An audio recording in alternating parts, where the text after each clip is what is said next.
The subcommittee will reconvene. I could ask the panel to take their seats again. And thank you. And our next member for questions is the gentlewoman from Florida, Ms. Castor. Thank you, Mr. Chairman. To the panel, just as folks all across the country would be surprised that FDA does not have mandatory recall authority, I think they would also be quite surprised that the FDA does not have the authority to fine bad actors. Has this always been the case? Compare that to other agencies that have that authority to institute civil monetary penalties, and then if you would provide a recommendation on what you think an FDA reform food safety bill should contain. I'll give that a shot if I may. If you line up the various authorities of agencies all across government, the newer agencies tend to have a much broader range of authorities, such as civil money penalties and subpoena authority. FDA is one of the oldest agencies, and it was created in 1906. And at the time, it was believed that the way to enforce the law was to put the owner in jail if he sold a bad food. But you know, you're not going to put the Kraft CEO in jail because one of his firms made a little mistake. And to enjoin the company against making the food, which is a good thing, but it did, and seize the food if it was considered adulterated. But it did not give FDA these more modern tools that provide them more leverage. So, for instance, civil money penalties, the industry won't like, but it's a nice intermediate tool to say, okay, tomorrow it's going to cost you $1,000, and if you don't fix it, it might cost you $2,000, and finally they'll fix it. And those kinds of flexible tools have been shown to be very helpful for FDA in other contexts, such as medical devices, where it does have that authority.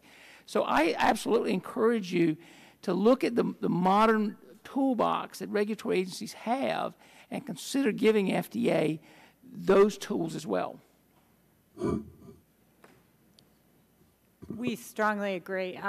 There are a whole set of tools, including things like even citizen suit provisions, which are used in statutes that have been developed in the last 20 or 30 years.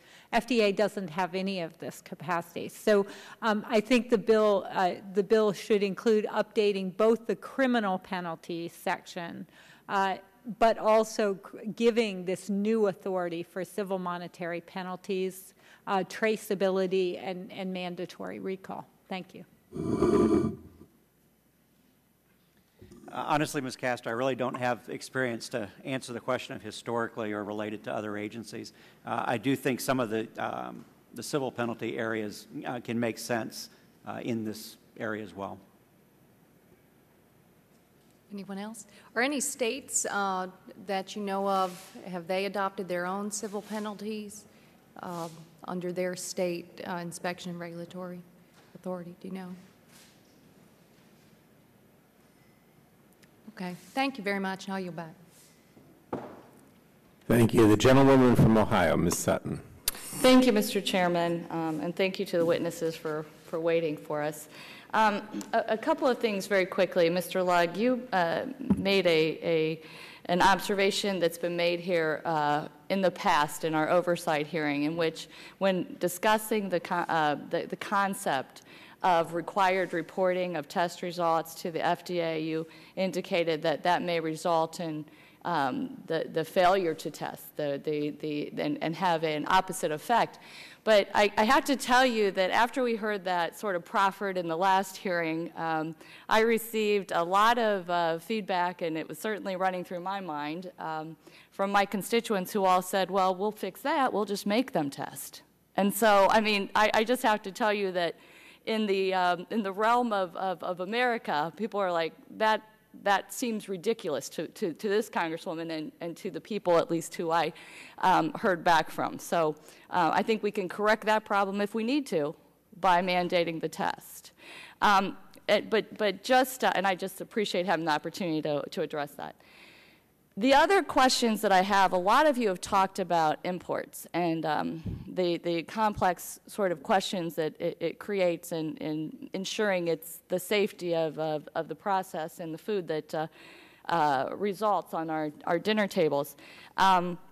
Ms. DeWall and I think Dr. Cole you also addressed this issue. And Dr. Cole, I think, if I'm not mistaken, let's see if I can find it, you explained the way that this works under the WTO. And I think that that is really, really helpful, because I'm not sure that people out and about really understand our limitations on ensuring the safety of imports into this country.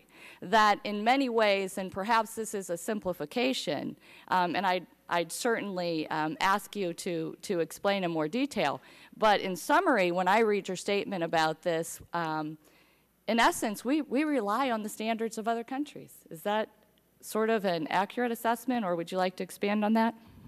I think through WTO, appropriate level of protection is defined by the member, in this case a country, and the regulations are set up to provide a shield, not a sword. So if a country can decide that it is going to have a more stringent standard than the default Codex standard, but it needs to have evidence that its own safety system can meet that standard as well. That's kind of how it works in a nutshell. So there are frameworks there from Codex that we can borrow from. There are default criteria that we can use.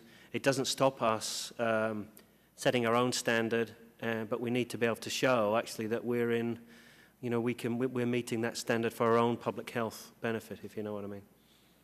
But with respect to the WTO and as things that currently exist, you mentioned that the idea of what is considered, quote, reasonable differs from country to country, and acceptable risk is culturally defined.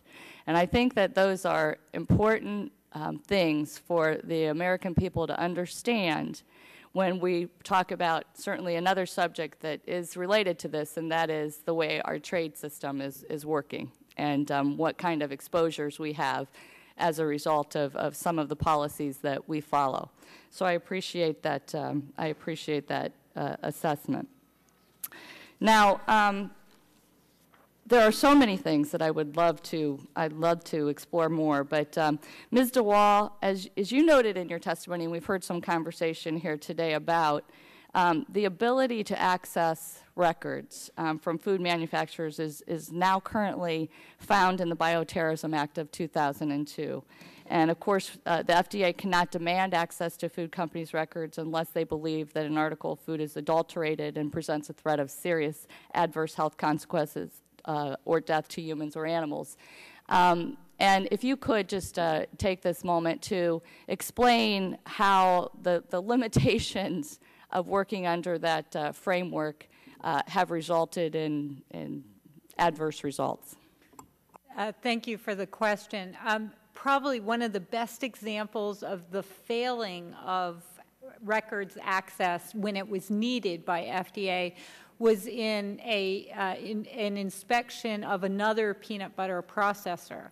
That company, and it was disclosed actually in this committee's investigations, that company found that they had an inspection going on, and the inspector wanted to see the salmonella testing records. But the company itself said, well, you have to submit the request in writing. FDA never circled back with that written request, and the company never disclosed those records. Another major multi-state recall resulted from peanut butter linked to that company. It's clear that FDA does not have the records access that it needs under the Bioterrorism Act. So I think it's essential that in any legislation that should emerge from this process that be fixed. And records access should be tied into this food safety plan. It should be broad. It should go to testing. It should go to processing records and corrective actions. Thank you. Thank you. Ms. Eshoo.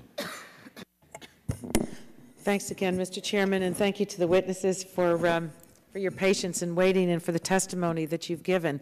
I wanted to highlight something that appeared in the New York Times last week, and Chairman Waxman made reference to it. But I want to read this, and with your permission, Mr. Chairman, I'd like to place the full article in the record of the hearing. Without objection, so ordered. Thank you. The story starts out when food industry giants like Kellogg want to ensure that American consumers are being protected from contaminated products. They rely on private inspectors like Eugene A. Hatfield. So last spring, Mr. Hatfield headed to the Peanut Corporation of America plant in southwest Georgia to make sure its chopped nuts, paste, and peanut butter were safe to use in things as diverse as granola bars and ice cream. The peanut company, though, knew in advance that Mr. Hatfield was coming. He had less than a day to check the entire plant, which processed several million pounds of peanuts a month.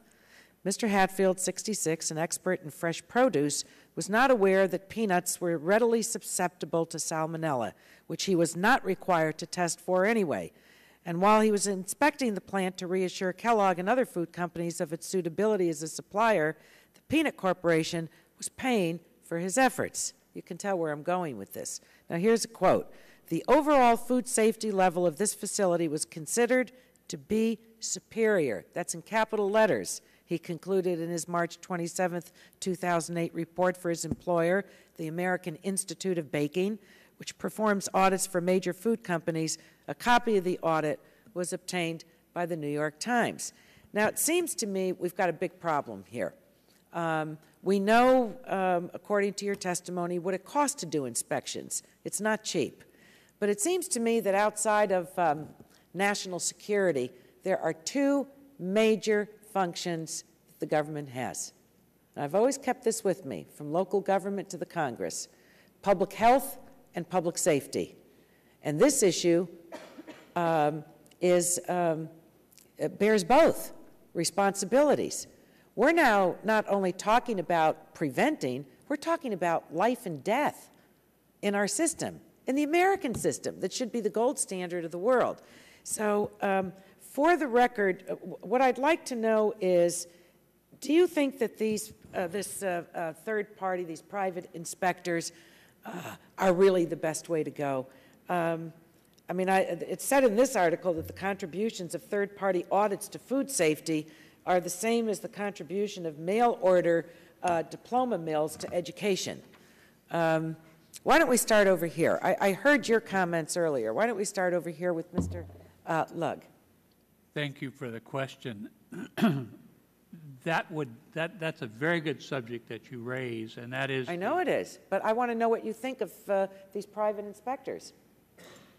Do you think they should be retained? Do you think they have a place in the system? Do you think that we can reform it so that private inspectors have to exercise more responsibility? Tell me what you think, representing your... who are you representing? Let's see. Chiquita Brands International. Right. Our philosophy has been from day one, we cannot rely on third-party inspectors. Mm-hmm.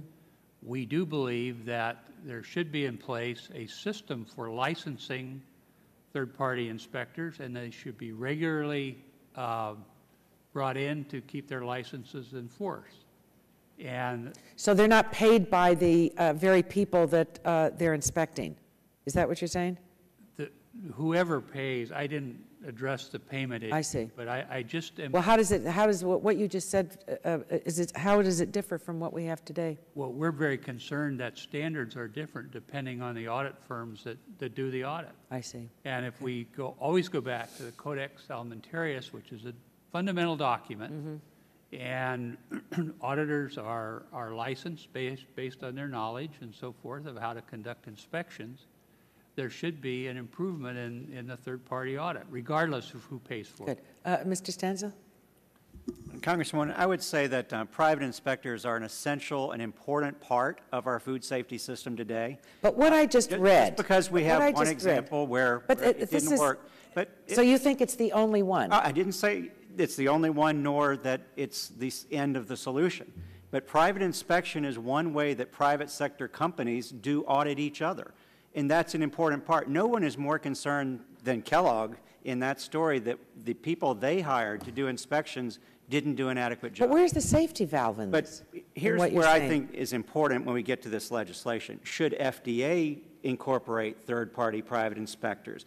And if that becomes the case, then there's got to be a much more rigorous certification of inspectors. So you're pre-approval, acknowledging that there are training. holes in what the system is now. Absolutely. Good. All right. Well, at least you're doing that. I'm glad. And Mr. Chairman, I think that this is when we do a bill, we have to pay a lot of attention to this area. And I think that it's important to have a standalone in HHS. I worry a great deal that what Congress is going to fall back on is what we've done with so many other areas of FDA and fund it through some kind of user fee. And I don't think that's the way to approach this.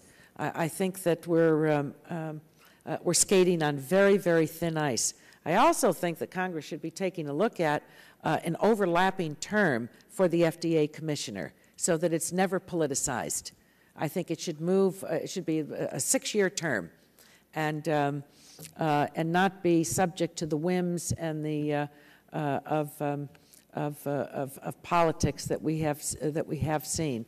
That hasn't come up today, but I think there's a lot of work to be done relative to the FDA, and if we come up with all kinds of reforms, but we don't fund what needs to be funded, we're going to be right back here with these good people hearing testimony all over again. So thank you. I was glad to return from the floor. I did want to ask the questions, and I thank the witnesses and the chairman. This is a big issue for us in the country. Thank you.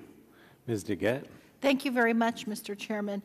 Mr. Stenzel, I wanted to ask you, with produce in particular, the industry now has the ability to trace produce not just from the field, but from the exact part of the field it was planted, all the way to the end, wherever it is, the grocery store or the restaurant, correct? That possibility exists. It's certainly not in place across the whole industry. But it is done in parts of the industry. In some cases, yes. Some companies have instituted voluntary traceability within their companies, correct? Absolutely. Many companies are doing that. And in fact, California has enacted standards that involve traceability, yes, ma'am. Correct? And so I guess I'm wondering what your industry's view would be if we enacted traceability laws as part of comprehensive food safety legislation. I would comment on the whole area. Traceability is an essential part of food safety. I think it's something we've got to look at. I'd first ask, in the Biotourism Act, in the one up, one down, I'm not aware of any case where FDA has ever cited a company for failure to produce records in an adequate time.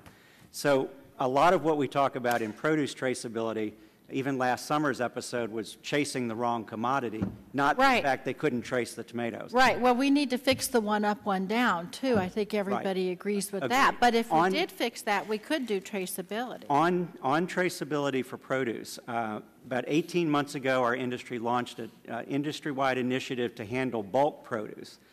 If it's in a bag or if it's in a package, you have a UPC code, and it's much more easily tracked. But for bulk produce and cartons... I hope you don't mind if I interrupt you. Please. I only have 5 minutes. Yes, and the question I asked you was, does your industry support traceability? We are doing everything we can to implement traceability across the And would you entire support it as part of a comprehensive... certainly as part of comprehensive food safety legislation. Thank you very much. And Mr. Lugg, what is your view on traceability? Would you be supportive as well? We certainly are 100% supportive, and if you look at any of our packaged salads, you can trace them immediately.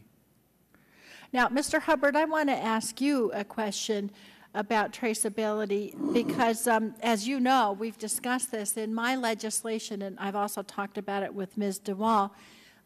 In my legislation, so you might actually have some input too, is what my traceability legislation says is that the FDA shall develop guidelines for each different industry. Do we have the technology to do that in the different parts of the food industry?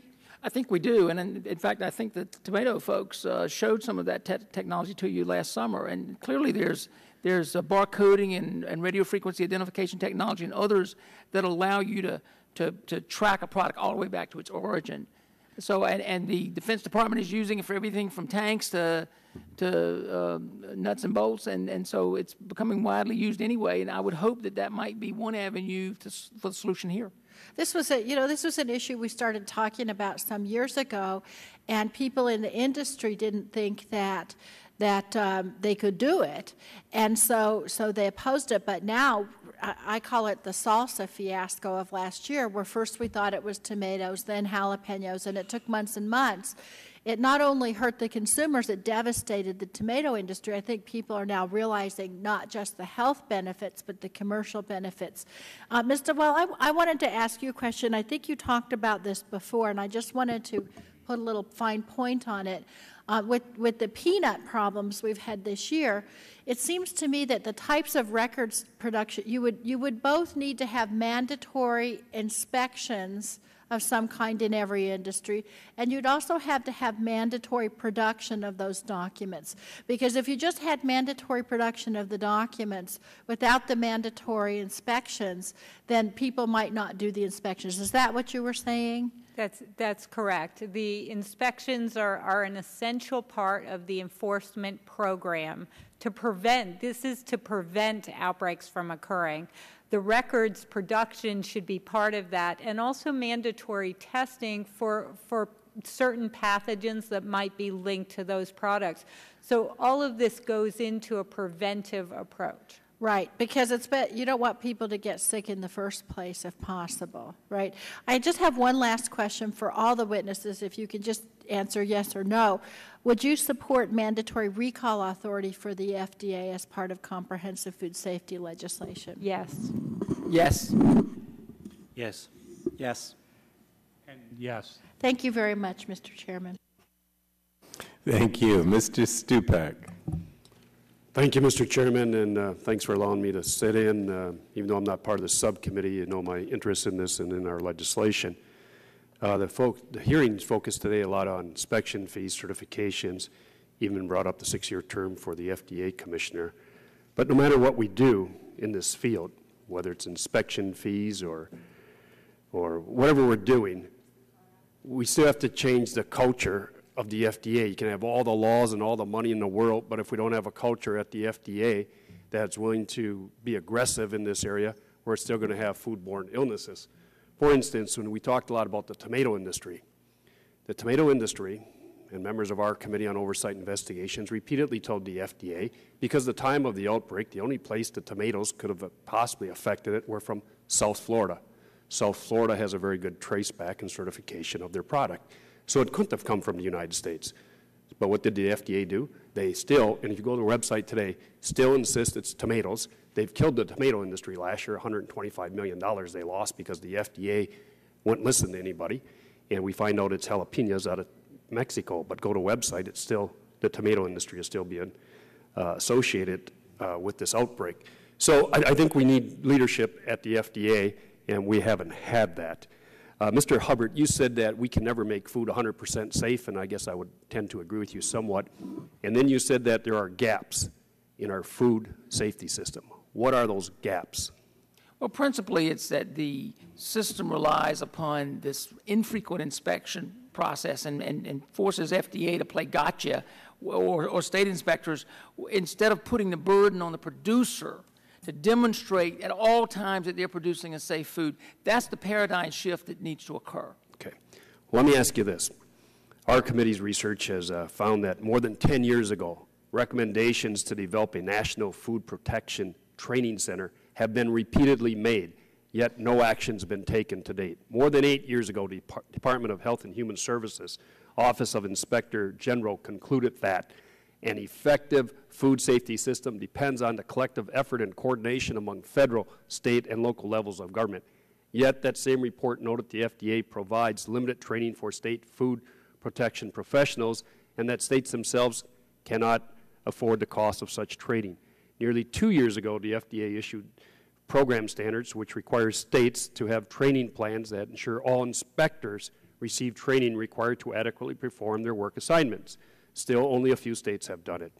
So let me ask, do we need a national food protection training center to train state and local inspectors to federal standards, and maybe even these private inspectors we've heard so much about today? I think we do. And in fact, I would urge you to consider in your legislation authorizing or mandating that FDA create such a thing. I think the Georgia example showed that the states were not perhaps up to snuff, and these third-party inspectors, as several members have raised, clearly aren't up to snuff either. So that sort of a training academy would, in my view, raise standards for everyone.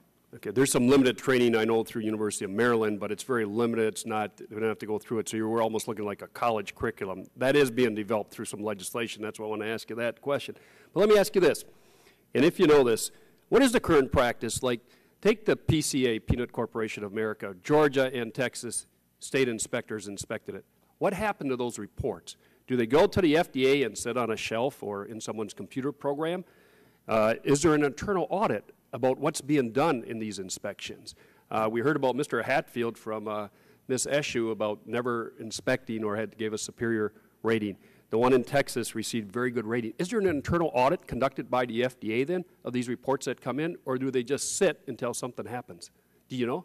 Well, there's the paper process that says how it should work, and there's the way it apparently really works. What should have happened in that case is that state inspector should have been trained to an FDA standard, which I gather didn't happen. Right. And then they should have presented the FDA with the findings. But of course, as you know, the state inspector didn't find any problems. So, you know, I suppose you could argue there was nothing for FDA to follow up on. But wouldn't the FDA at least have some standards, like, especially since you had the 97 ConAgra peanut butter outbreak, wouldn't they have at least inspect for salmonella? Right, they did do guidance after that ConAgra example, and the way it works is the FDA actually commissions state officials, so when they go in, they carry two badges, the Georgia badge and the FDA badge, and they're supposed to do the equivalent of an FDA inspection, but that apparently did not happen in this case. Correct, because a true FDA inspection takes a little bit of time. I think you indicated $2,000 up to $5,000 for an inspection in more than 8 hours. Yeah, on average, an FDA inspection of that nature would take a day to a day and a half, whereas the state inspections are often done in a couple of hours. So even if these inspectors are trained, certified, everything, you still need an internal audit of what they're doing, or someone at the FDA looking at this to make sure it's being done properly, do we not? I think you're right. Okay. Was there ever internal audits like that of state inspectors on foods? Do you know in your time there? You know, I'm sorry, I don't know, but I would hope so. Well, I think that's one of the questions in our follow-up hearing that we're having next week is, you know, were there internal audits and what was going on with these things?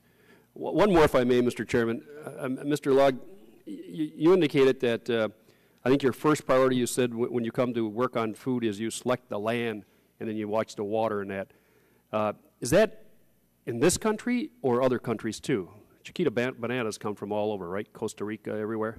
Yes, our company operates in approximately 70 countries around the world, but particularly in the fresh express packaged salads, whether the product is coming from Guatemala, which we have to get our snow peas from in winter months, or down in Chile where we get radicchio in the winter months, we send our own inspecting staff down to locate the land, and then we use spatial, global geospatial technology to make sure that those lots are actually being harvested when they say they were. Okay, what about the chemicals that they use during the process? Is that all approved by your company? Those are chemicals that we approve, and then there are samples taken to make sure that they are within the residue limits. Thank you, Mr. Chairman. Thank you, Mr. Stupak. Let me thank the whole panel. I mean, we're done with our questions. You know, we really do appreciate your input, not only today, but throughout the process. Mr. Stupak has had hearings, been hearings in the full Government Reform Committee with Mr. Waxman. We do intend to move a bill. You know, in this subcommittee, probably our next hearing will be a legislative hearing on legislation that we would move. We're still waiting for the new FDA. I mean, obviously there isn't a commissioner, so we'd still like to get that input. But, you know, it is our intention to move fairly quickly. So thank you very much. We appreciate all your input. And without objection, this meeting of the subcommittee is adjourned.